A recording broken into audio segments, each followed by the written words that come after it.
Alhamdulillah, an bismillah ladli kan kene gasa wati dola igire ga sika yi joli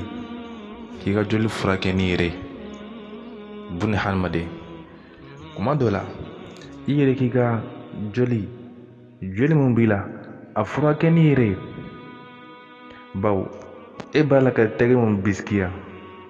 ko de bena noya adola o tegen de bena o dimin caya koy o tegen de bena dofara o dimika ibe ka mun biskiya ibe ka mun jigiya ko o de bena ega joli kenya o de bena ega dimi mada adola o jigiya kelen de bena ke sabuye ka dofara ka donc jembe ni chogande la ne badon donc kuma dola anga ko anga yini kanyana boanyere har ma de ka ne jigi da maka ne jigi da maka dondola avec il a de